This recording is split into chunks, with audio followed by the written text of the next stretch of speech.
Life with my Madhusudana চ্যানেলে নতুন পর্বে আপনাদের সকলকে স্বাগত জানাচ্ছি। বন্ধুরা কেমন আছেন? আশা করি সবাই সুস্থ আছেন, ভালো আছেন। মা লক্ষ্মী দেবীর অশেষ কৃপা পেতে অবশ্যই কমেন্ট বক্সে লিখুন জয় মা লক্ষ্মী দেবীর জয়। ভাদ্র মাস হলো লক্ষ্মী মাস।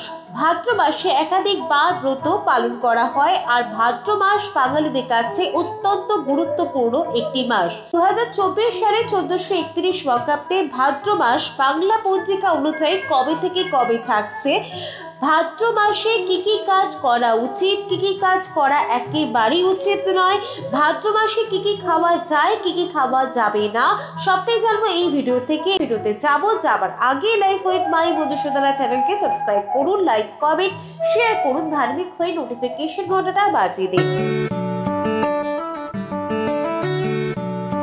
বাংলা পঞ্জিকা অনুযায়ী পঞ্চম মাস হলো ভাদ্র মাস বা ভাদ্রপদ।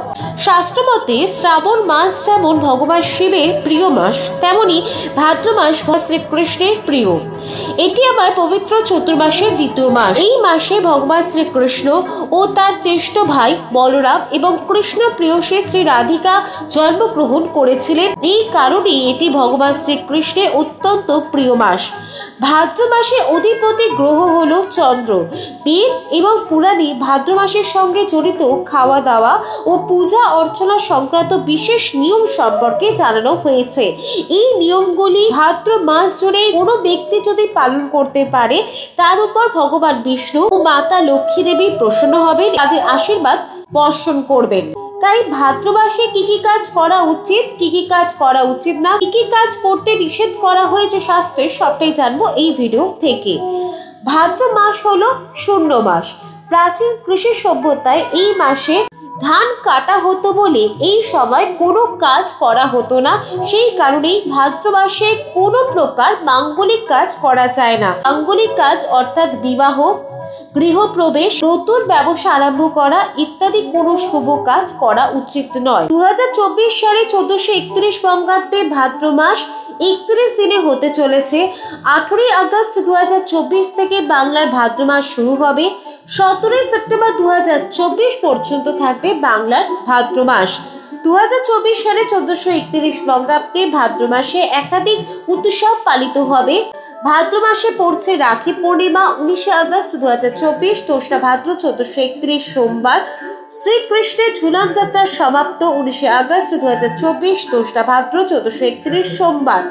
শ্রীকৃষ্ণের জন্মাষ্টমীর ব্রত 26 আগস্ট 2024, 9 ভাদ্র 1431 সোমবার। স্মার্ত মতে গোস্বামী মতে জন্মাষ্টমীর ব্রত পালিত হবে 27 আগস্ট 2024, 10 ভাদ্র 1431 মঙ্গলবার। শ্রী শ্রী রাধাষ্টমী 11 সেপ্টেম্বর 2024, বাংলার 25 ভাদ্র 1431 বুধবার। কৌশিকী অমাবস্যা 2 সেপ্টেম্বর 2024, 16 ভাদ্র 1431 সোমবার। গণেশ চতুর্থী 7 সেপ্টেম্বর 2024, 21 ভাদ্র 1431 শনিবার। শ্রী শ্রী বিশ্বকর্মা পূজা 17 সেপ্টেম্বর 2024, 31 ভাদ্র 1431 মঙ্গলবার। ভাদ্র মাস ব্যাপী মনসা পূজার সমাপন ও অরন্ধন উৎসব। ভাদ্র মাস থেকে শুরু হয়ে যায় শরৎকাল। ভাদ্র মাস থেকে প্রকৃতি ধীরে ধীরে ঠান্ডা হতে শুরু করে। সেই কারণে এই সময় আমাদের অলসতা অনেকটা বেড়ে যায়। ভাদ্র মাস জুড়ে কি কি কাজ করা উচিত, কি কি কাজ করা উচিত না, শাস্ত্রে কোন কোন কাজ করতে নিষিদ্ধ করা হয়েছে ভাদ্র মাসে।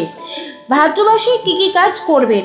ভাদ্র মাসে অলসতা দূর করার জন্য সকাল ও সন্ধ্যা বেলায় শীতল জলে স্নান করা উচিত।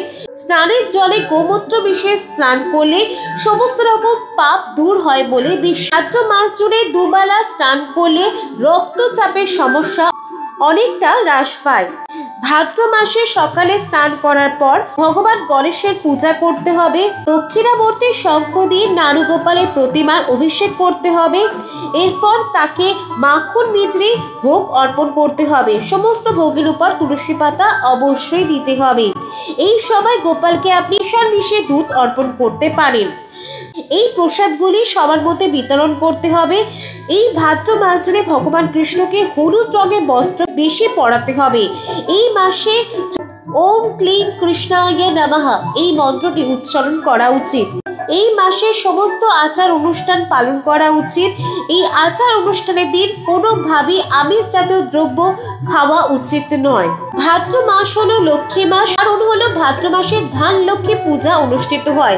তাই ভাদ্র মাসের প্রত্যেকটি বৃহস্পতিবার মা লক্ষ্মীকে পূজা করতে হবে। ভাদ্র মাসে প্রত্যেক দিন সন্ধ্যাবেলায় বাড়িতে ঘিয়ের প্রদীপ জ্বালানোর চেষ্টা করতে হবে। বাড়িতে সন্ধ্যা অবশ্যই দিতে হবে। এই ভাদ্র মাস চলাকালে তুলসী তলায় প্রদীপ দিতেও ভোলা যাবে না।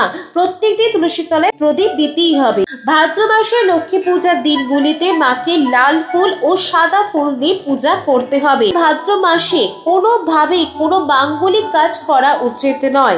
ভাদ্র মাসে টাকা পয়সা লেনদেন করা উচিত না। ভাদ্র মাসে অমাবস্যার দিন হলো গভীর অন্ধকার নিশি। অমাবস্যার দিন রাতের সময় কোথাও একা যাওয়া উচিত নয়। চুল দাড়ি নখ একেবারেই কাটা উচিত নয়। ভাদ্র মাসে কি কি খাবেন, কি কি খাবেন না। ভাদ্র মাস জুড়ে মাংস, মধু, সবুজ শাকসবজি, মূলো, বেগুন, লাউ একেবারেই খাওয়া উচিত নয়।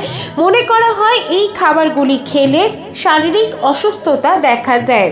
ভাদ্র মাসে গুড় দিয়ে তৈরি রান্না, তেল দিয়ে তৈরি রান্না খাওয়া উচিত নয়। এমনিতেও ভাদ্র মাস জুড়ে বেশি তেল মশলাযুক্ত গুড় পাক রান্না খাওয়া উচিত নয়। ভাদ্র মাসে গুড় দিয়ে তৈরি রান্না খেলে গলা খারাপ হতে পারে, স্বর নষ্ট হতে পারে।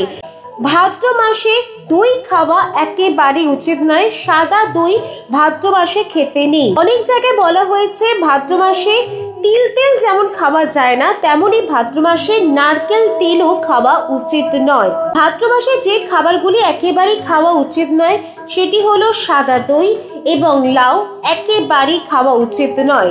ভাদ্র মাস জুড়ে ভগবানকে মাখন মিছরি দিয়ে ভোগ অর্পণ করুন। সেই ভোগ পরিবারের সকল সদস্যদের মধ্যে বিতরণ করুন, বিশেষ করে বাচ্চাদের মধ্যে বিতরণ করুন।